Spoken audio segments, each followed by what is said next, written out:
Welcome to The Mission Matters. The Mission Matters is a partnership between 1615 and Missio Nexus, who have a shared passion to mobilize God's people to be a part of His mission. The Mission Matters is hosted by Matthew Ellison, president of 1615, and Ted Esler, president of Missio Nexus. Make sure you like, share, and subscribe so you don't miss an episode. Today's episode is sponsored by Support Raising Solutions. Support Raising Solutions is a Christian ministry that serves the body of Christ around the world to provide biblical and practical training on how to raise your support and launch your ministry. They desire to flood the nations with Great Commission workers who are spiritually healthy, vision-driven, and fully funded. And now, here are your hosts, Matthew Ellison and Ted Esler.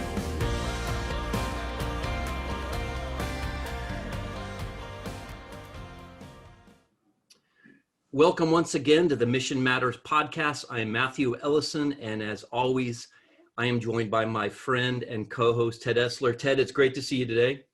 Yeah, it's good to be here on the call with you today. Well, I'm not sure when this episode is going to air, but we happen to be nearing the holidays right now. So our question to get us started today, just some light conversation as we always do, is what is your favorite part of the holiday meal? Is it the entree like the ham, or the goose or the turkey, whatever you eat at your house, prime rib maybe, or is it the side dishes? So what's your favorite part? Well, you're going to think this is a dodge. But what I like, it's really the combination, especially if there's cranberries on the plate, the combination of 2 or 3 of those flavors, because you don't get them any other time of the year, it seems like. And in fact, we actually did Thanksgiving early at our house because we had some kids visiting from out of state. And so this last weekend, we did the full-on turkey, mashed potatoes and gravy, cranberries, that whole business all at once. And I would say it's the mixing of those things all on the plate that I love the most. I know that sounds like a dodge, but that's really the truth. Ted, that's a dodge, but I'll take it. I'll take it. So I'm going to have to say this is a really strange one, but at my house, we had mashed potatoes, but also mashed rutabagas, a root vegetable. And probably the Scandinavian roots in my family, but I love them. They're one of my favorites. No pun intended, the Scandinavian roots. Get it? Yeah. Yes, that's it. Yeah. Well, I've had rutabaga, and that's a tradition you can keep to yourself there, Matthew. Well, we got 2 guests on the call today, and we're going to send that same softball question over to them. And we always start with that softball question. Then after that, guys, I'm going to have you introduce yourselves. So I don't know which one of you wants to go first, but same question to you two. I'll go. I think the next day with the leftovers, I'm going to go with you, Ted, with that combo kind of turkey, stuffing, cranberry sandwich that's what I look for, the leftovers. Amen, the leftovers. I agree with that. See, and I go a completely different direction. I grew up on a small farm. We raised our own animals, and turkey is my least favorite protein in the world. And so I look forward to my sister's mashed potatoes and gravy, and then my wife makes these sweet potatoes mixed with sugar and cayenne pepper, so it's sweet and spicy all at the same time. That's my favorite. If I could ignore the rest and just have a big pile of that, that's where I rest. That's where I'm most happy. Well, that's fantastic. The first year we lived overseas, we lived in Croatia. We were in Zagreb, and it was American Thanksgiving. We wanted to celebrate it, and finding a turkey was pretty tough. We went all day long. Finally, we found a turkey, and we got it home. It was like incredibly beat up. I don't know how long it had. Instead of killing it a normal way, it looks like they just beat it to death. That was right after Bo Riddick and Mike Tyson, I think. I can't remember who the other fighter was, but Bo Riddick got all beat up. So we call that turkey Bo Riddick.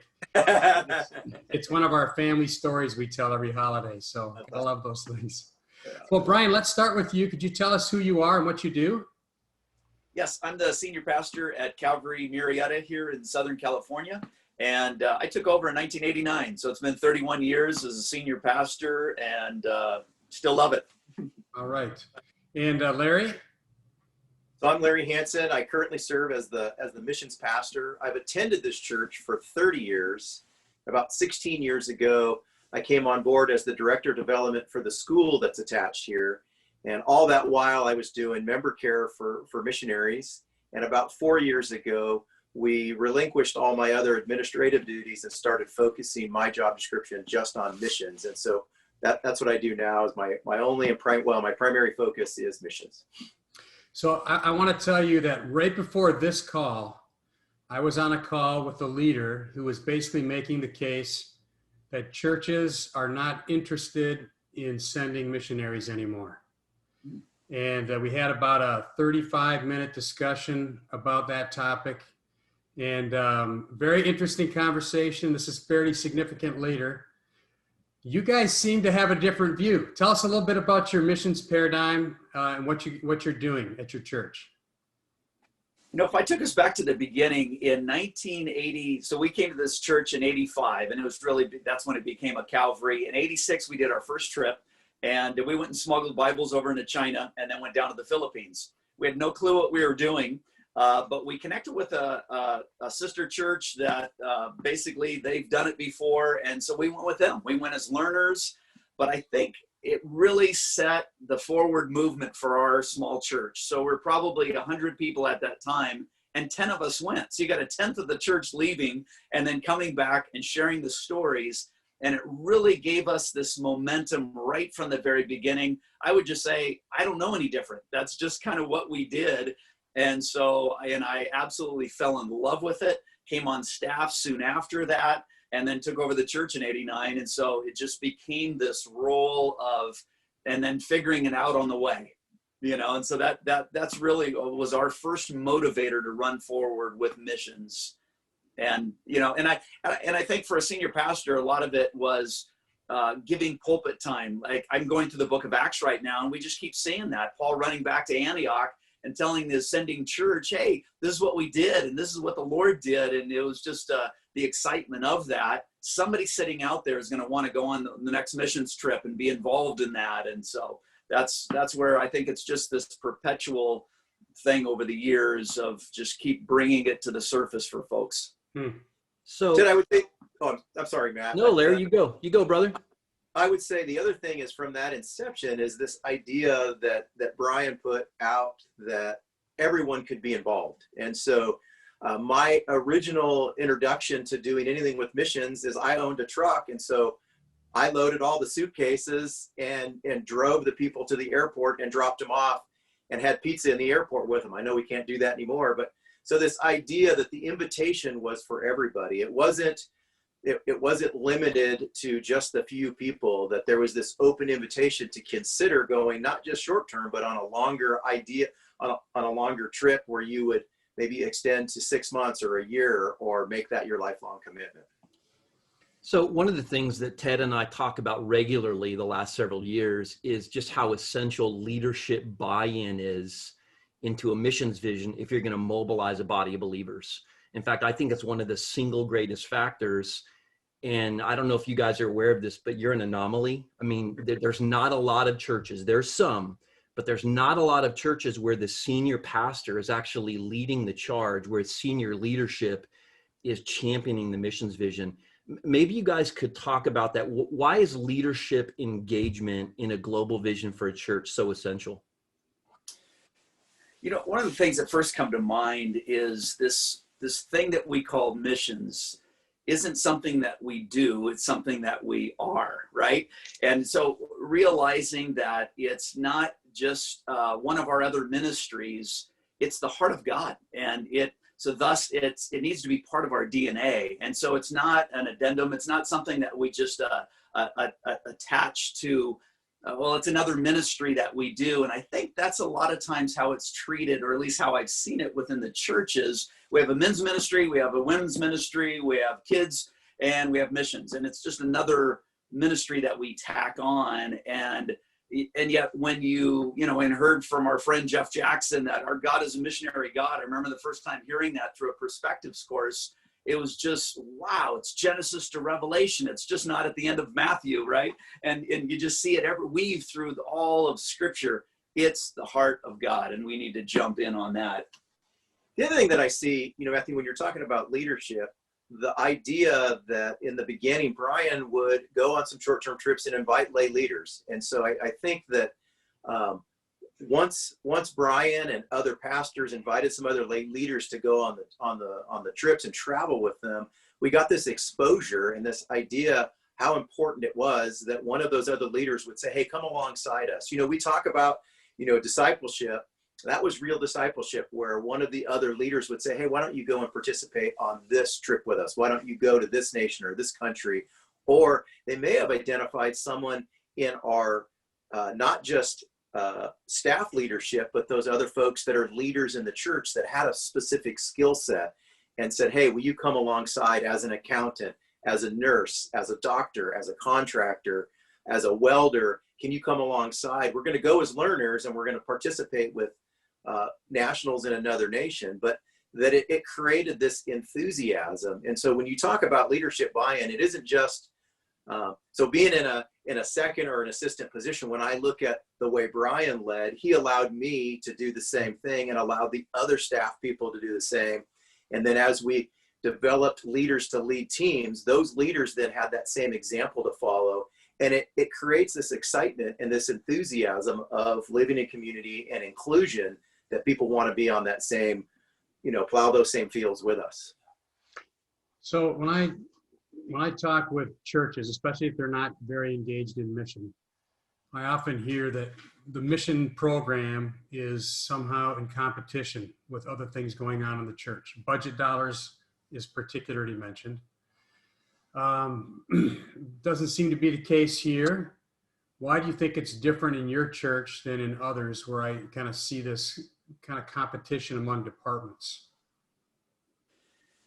I don't know how all the different churches did it, but again, it was something in the very beginning. The pastor that had started this church said that we as a church should tithe 10% and should go to missions. Now, I don't think we did it all right in the beginning in that way, but again, I think it was one of those kind of foundational things where we took that, and we've done different things over the last 30 years. We started at the 10%. One time we got up to 18%. We had a crash in 2008. It came down a little bit. And so, it's been all over the place, but I think there was a key from the beginning that there would be a percentage set aside. And especially the statistics that we read that we spend here in the United States, at least 97, 98% on us, right? And maybe 2 to 3% ends up going out. And we just thought, okay, that's wrong. We need to fix that. And so to be able to start with something, even as we encourage people to tithe themselves, we wanted to do it the same for us and tithing back to our world. So that was a first kind of concept that came to mind, where we're going to make sure this is set aside for that. Yeah. One of the questions I want to address is, it's a difficult one. And Brian, when I asked you to do this podcast, you actually paused, you hesitated, because you didn't want to come across as the pastor that figured it out. And that's exactly why we're glad you did it. I appreciate your heart in this. I think it's essential. But what is behind the lack of engagement? Let's just address it directly. Why do you think so many pastors are not engaged? And again, you are the exception to the rule in terms of leading the missions vision charge. What do you suppose is behind the lack of engagement? What I guess I've seen as I talk to other senior pastors, because I love using that opportunity to kind of spur that on, but we're all, as senior pastors, we're all very busy. And I think maybe it's settling for the good instead of the best. Again, we get caught up doing something. We find a ministry, we find something. And I think it goes back to, again, if it's not part of our DNA, we're going to treat it as just another ministry, if that makes sense. And so I have one quick story. I was sitting with a group of senior pastors. It was a luncheon, and sat next to a pastor, and I forget what he had said. I don't do missions. It was something like that. And to me, it was offensive. It was appalling. And I engaged him. We talked the whole entire lunch over that. And I found myself trying to convince him, this is just go on one missions trip. Like go taste it. You got to taste it and see it yourself. And I felt it fell on deaf ears. I met him a year later, and I really didn't know him that well. I've seen his face. A year later, he came up to me and he says, remember that conversation we had? He says, I went on my first missions trip. And then he went into this whole story of how it's revitalizing, just changing his church. And that just made me so excited. But I think we either put it on the back burner, we have other things that we're busy about, and I think we just maybe just get distracted with other good things and forget it should be one of our main things. That's would be my quick take on that. How do you guys, can you describe what kinds of ministries you're invested in? I don't just mean financially, but I mean people or whatever kind of investment you're making. What's kind of your portfolio of ministries? You don't have to name countries, but what are you guys doing? Okay, so are you church-wise or what we would say under missions? I would say whichever way you want to take that, how you conceive it. Okay, so I'll start really from the missions aspect. So we kind of have what we would call two categories, and one we would define as pioneer missions, which is directed at two very specific people groups. Because we're going to be online here, I'm not going to mention those two people groups, but we'll say they're both in Asia. And our desire there is to see these unreached people groups reached. And so the way we've developed that out is we have several partners that we work with in the field. And we are currently in the process of sending two of our own that should be there in those countries starting in, one should be there in February, and depending on what COVID's doing, another should be there after the first of the year. And so that engagement is in the forefront of conversation. And so once a month, we talk about that from the pulpit and recognize a kind of a special recognition there. And then our other missionaries fall under an equal category that we call Calvary Murrieta missionaries. And we've been supporting some of those for over 25 years. And some of that looks like church planting. Some of that looks like humanitarian aid. Some of that looks like development. And so I'm sure most people or many people listening to this have read When Helping Hurts, and we lean that direction when we go in to help folks, that we want to come and be a hand up and don't want people to rely on the Western church. And so we participate in many ways, helping develop families to be able to be sustainable. And our idea is that we would help develop sustainable churches in these outermost regions. And if I can piggyback on that, we've helped out a number of different missions organizations, missionaries all around, and we still celebrate those. We discussed this with Matt. Let me back up, Ted, and say, we invited Matt to come out, and he really coached us through this process where we saw ourselves kind of doing the shotgun approach and how do we make it more kind of rifle and centered on that. But we, instead of just only on those two, our pioneer missions, we still celebrate our other missionaries and who they are and what they're doing and as being awesome things. But we really let our church know. Matter of fact, we took 4 Sunday mornings to do this I think we worked on it for a year and a half with Matt and flying him out and just really coached us and walked us through it. And so the rollout for about 4 different weeks of really wanting the whole body to get behind it and saying that even the children, everybody else can be a part. And so anytime we celebrate it to the body of what's happening, we just had something really special. We work with one of the groups is a Muslim group. And so we thought maybe 10, 20 years down the line before we even talk with them about Jesus. Right now, we're just trying to get one member of each family working, and so they can feed themselves. And so that's what we've been working on. And we've only been doing this for 1 year since we've met them. And we got poultry farms. We have the widows doing carpet, and it's everything that they want to do. We're not coming up with them. It's what I want to be trained in this. We train them. We take care of their family during that 6 months of training time, and then they're on their own kind of thing. We're doing it for every one of the families that we're working with. And so with that, it's just developed this great friendship. And with that, literally within a month or two ago, so less than a year time period, they're asking, we have a Christian worker on the ground over there. He's a pastor that just loves them incredibly, but has never forced anything on them.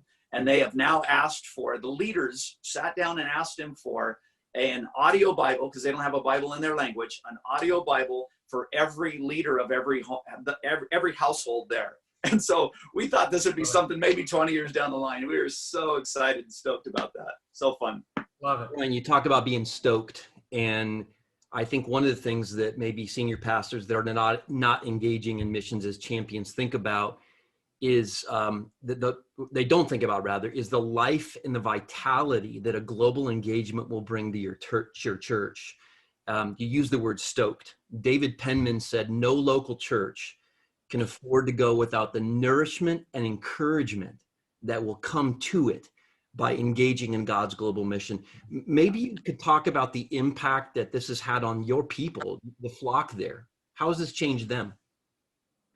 Hey, that's a great question. And one of the things that we talked about, one of our goals was to have 100% participation. So we wanted everybody in our church to play a small part in what's going on, especially in these unreached people groups. And so one of the simple things that we did is we asked children's ministry to gather marbles, because in one of the regions that we serve in, the children play marbles in these refugee camps. And so this idea that even the children could be involved. And so instead of just the adults, but we had everybody involved. Recently, with that example that Brian just talked about, I'm just going to say it was a $4,000 need to get those Bibles printed as well as the audio done. And so instead of taking it out of our missions budget, we simply go before the church and say, hey, do you guys want to participate? Here's the exciting thing. We gave a dollar value of how much it would cost for one, and then the total number that we needed. And we had some people that are, I would say, economically challenged, and they were able to come and sponsor one Bible. Awesome. We had that came and wrote a $1,000 check, but this expanse of everybody knowing that they could play a part. And it's exciting to stand in the back when someone says, hey, can I do one thing? And we can say, absolutely, you can. Yeah. So that engagement and to be able to share story with everybody is just super exciting. Ted, if I could share one more, I had a friend from church leave a year ago, completely mad at me. He was done hearing about these people from far, far away that we were sending hundreds and even $1,000 to set up these poultry farms and stuff. And we didn't take care of him in the time of his need. Now we'll set that aside. We did, but he didn't feel we did, and left and was ticked. He was mad. He calls me out of the blue a year later, he texts me out of the blue and says, I want to come back to church. And I said, well, I never asked you to leave. So he comes back, and it was that next week where we were doing that. And he walked up to me afterwards. And again, he was mad at that group far away. Why don't we take care of people here kind of thing. Anyways, he handed me $14, and I didn't know what he was doing. And he says, do you know what that's for? And I said, no. He says, I want you to know that our relationship, I'm buying one of those Bibles for one of them over there. So you don't think I have any issue against them, and we're all good. And it just so warmed my soul. We've become really close friends again and stuff. And we've fixed our, things of the past, but that's how it touches a church. That's just one little story, but that just blessed my heart. I'd be curious to ask you kind of a specific question. How much time as a senior pastor does this take out of your schedule every year? Did you ask how often should we, or do I personally? Well, one of the things that I hear is, especially in larger churches, and we actually haven't described your church size, but in larger churches, senior pastors basically say, I got staff that does that, I don't get involved. I guess, again, it goes back to my beginning. After that first trip, me and my wife were praying about moving to the Philippines after that very first one. We had a couple toddlers at the time. They're grown now. But at that time, I was kind of mentally gearing up to go to the field. And that's when my pastor decided to leave and asked me to take over the church.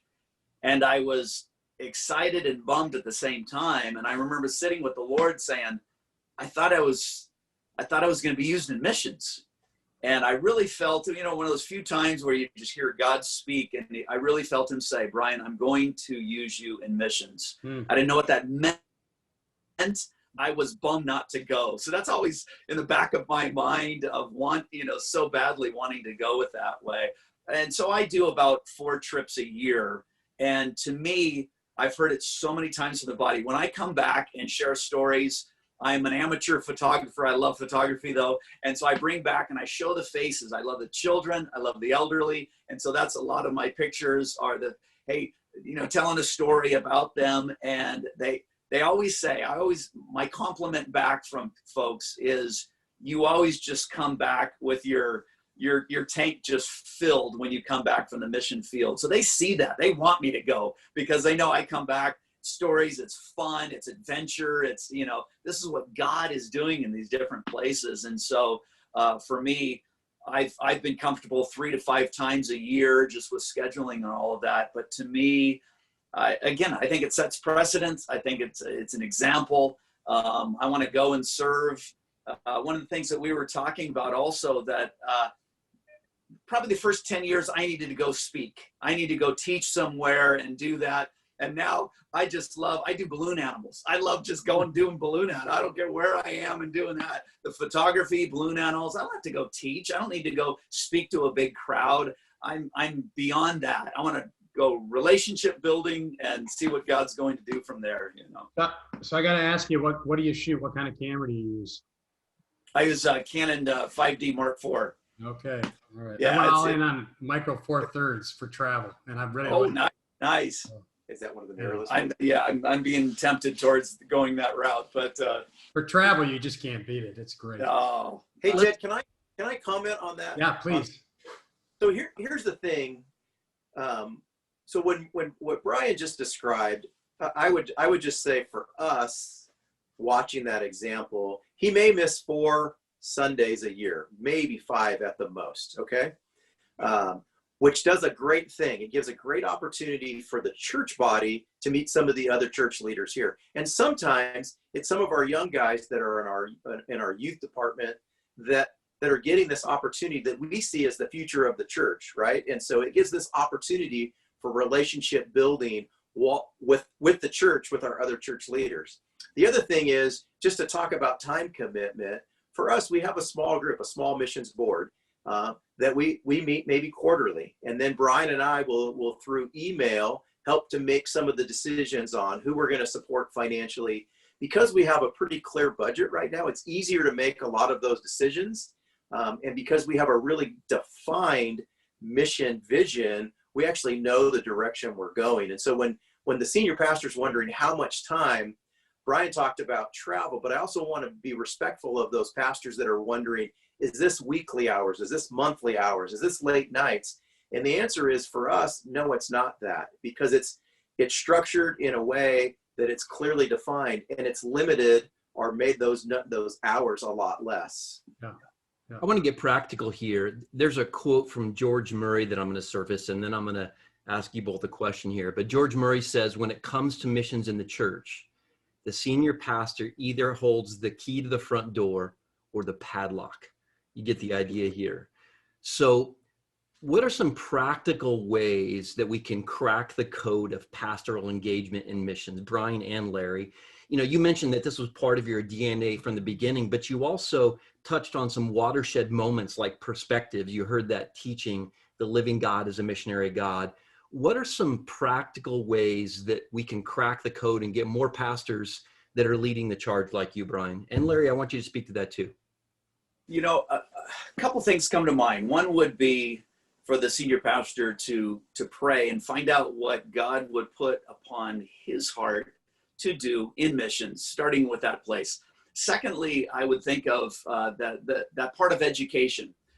Back in the late 80s, early 90s, our movement didn't seem to be doing a whole lot in missions, or it might have just been my ignorance, but I didn't care. I went to Baptist convention. I went to so many different things. I thought Baptists, they've been doing the missions thing for a few hundred years. They got to get it figured out. So I started doing conferences. We not only went to Perspectives, but we had it here at our church, and we've had a few hundred people go through that. And so that helps that way. I've always been an encourager of getting the youth to be able to go out and get a taste of missions out on the field. I always say my goal is that the people in our body wouldn't think of missionaries as a postcard on a refrigerator. That is more than that. I wanted my kids to grow up with our missionaries over, having dinner with us, and they're real people that live in real places and are my real heroes. And with that, so with not only my own kids, but the kids within our church. And so, I think it's just you don't have to know everything. And so, but again, if we could just be learners and find somebody that does it well, maybe just a senior pastor friend that, hey, I know they're about missions, go sit down and talk with them and at least start somewhere of getting educated on that so you can move forward doing something with that. And then God will just lead you down the line of what he wants you and your church to do, is what I would say to a senior pastor. You've talked about a couple of things that I think are pretty basic. You talked about the influence of short-term mission. You've talked about the idea that the whole church needs to be involved. It's not just for, a certain small group. You talk about the perspectives movement. And personally, that's how I got my call on missions. I took a perspectives course in 1988 in Minneapolis. In fact, I always like to tell people, brag a little bit, that my very first perspectives session, I had this unknown Baptist pastor named John Piper leading the session. Interesting. And that was the hook. And it's encouraging to hear that this stuff is in anybody's reach to influence in this area. So it's very encouraging to hear your stories at church. Thank you, Ted. Thank you. Yeah. Hey, Matthew, on the practical side, what I really like to express is some simple things. This idea of the importance of prayer. And so I would just say, if you're an assistant pastor, if you're the missions pastor, and your senior pastor who's making those decisions, if you feel like he has the padlock and it's not unlocked, I would say that the most important thing is to start with that idea of prayer and come to that leader in humility and say, hey, I would like to move in some direction. And the idea then it would be prepared to share story, like what is going on around in the world and what is moving your heart, so that that senior pastor could be connected to it. I think what happens a lot of times is we sitting in that, I'm going to say second or third position, however you want to look at it, not in that leadership position. We're looking at that person thinking they've already made their decision. They've already said no. They already have enough good things going on. But what I'd like to encourage folks to do is to be able to present, hey, look what happened in this country. Is there a Bible translation story? Is there something going on that you could share to unlock the heart of those leaders to help them make that decision? I think sometimes we come with our own agenda, and we come, instead of in humility, instead of this partnership or community, we come almost too forceful instead of saying, hey, this is what God's doing, and I'd like to be part of it. And can we pray? And can we think about making a move forward and allowing whatever that time frame is? As Brian talked about, what year did you come to this church? 85. 85. And so, this idea that our missions department or program has changed over the years with leadership, with different leaders. We've gone different directions. We've made some really brilliant mistakes and some really brilliant things that have glorified God. But so I would just say, for that person wanting that practical stuff, the other thing is, I think for some education, we've all mentioned perspectives, and all of us here love that. But I would say, that's a thick book in a college course, and if that intimidates you, there's some other ways to get some education and to go to some conferences. Brian brought us to conferences that were in our own community, brought us to conferences outside our own community, went out of state and out of country to get some of that training. And that's the other thing I would say on the practical side: prayer, humility, story, education.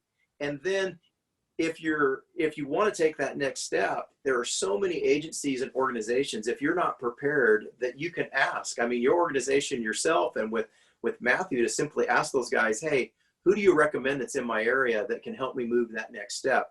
That would be the other thing. Instead of trying to move the yardstick, all 36 inches, I would ask, can you go just incrementally and let those senior leaders move along in a process that they're not feeling threatened or pressured. That's good. Larry, I got to jump in on that one real quick. I know there's a lot of cranky, frustrated, missions passionate people. and the holy discontent, and they're wondering why the senior leader can't see this.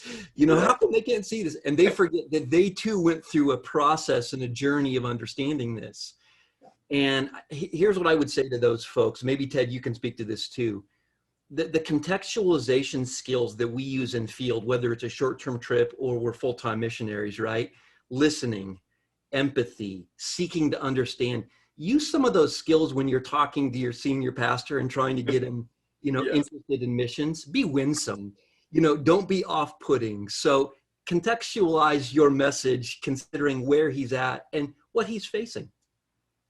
No, I agree with that. I do think there's a little bit of a caricature of the missionary who comes in and they're angry and talking. Yeah, it just doesn't have to be that way.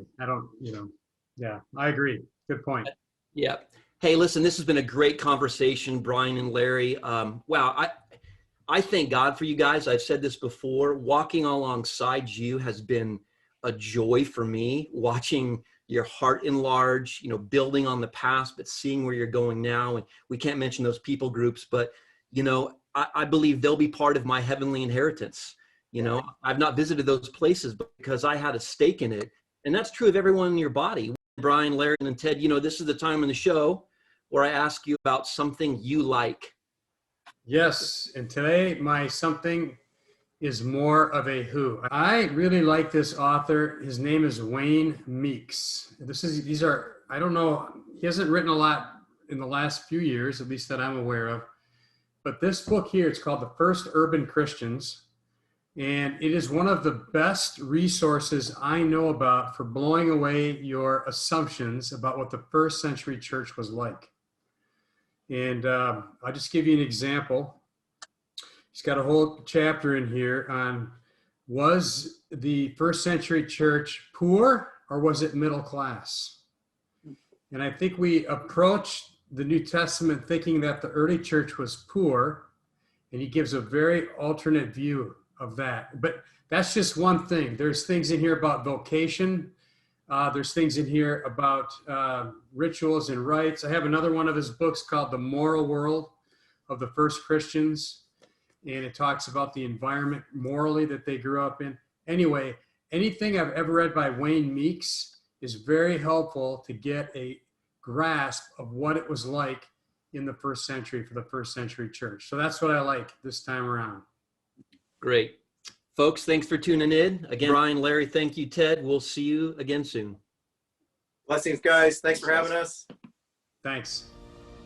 Before you go, would you visit our hosts' websites? There you will find a wealth of interesting and challenging information about the state of the Great Commission. They are 1615.org and missionexus.org.